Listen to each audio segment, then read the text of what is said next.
Well, taking a look at the situation, as I said, we've got workers demanding a wage increase of between 11 and 13%. Currently at the table is 4 to 7% from the employers. How are things progressing at the negotiating table? Well, I mean, what we could say is that our members have commenced the strike today with the first shift. And we talk about, 70% that has gone out today, right? And insofar as the interactions and discussions between the employer and the union, nothing so far has progressed well, because the employers have not yet come back to us. And I reckon they want to determine whether the strike will have an impact or not. I think, the more the strike, progress, the employers, it will get to their senses and then see a need that they must come back to a table. Let's go through your rationale behind the double-digit demand here, where we've got inflation sitting pretty low within the SARB's 3 to 6 target band at 4.6%. What's the rationale for a wage increase of between 11 and 13%? Firstly, we should, understand that South Africa is an unequal society. It has a huge gap. The poor and the rich, that becomes a challenge.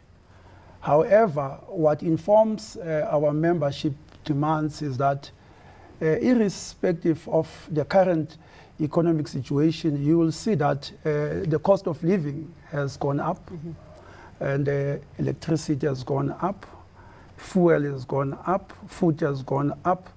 Everything, has gone up.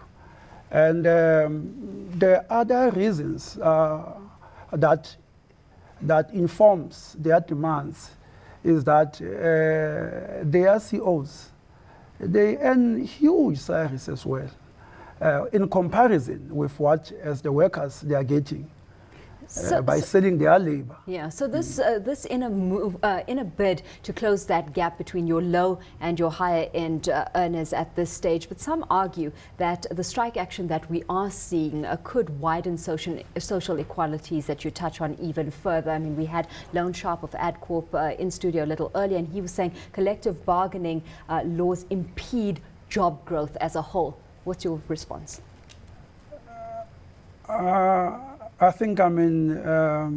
It's fussy. It's charade. It's just a charade. You can't say that.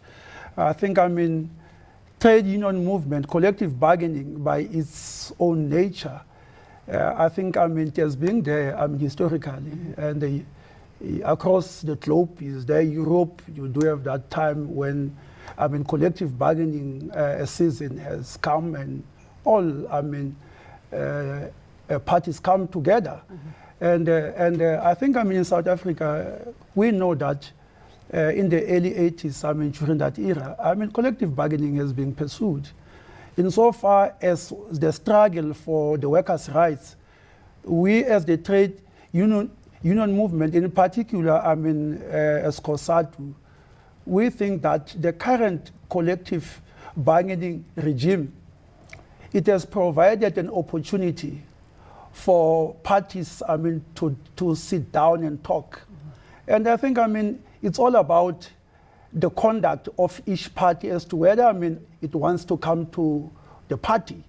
But as far as that is concerned, it does to us protect workers from inhumane and victimization and super exploitation. That has been there before. And so such a comment, it's unfortunate to make. What impact, do you see this having on growth in the job sector as a whole moving forward? Because we've already heard terms jobless growth coming through, where yes, we've got the economy growing, but very few within the private sector able to enhance, their employment numbers much further. Let's start from this point. In the industry which I'm representing, it's more than a decade, where we've been trying to engage the employers. You see, and if you look to the conditions of services have remained stagnant over a period.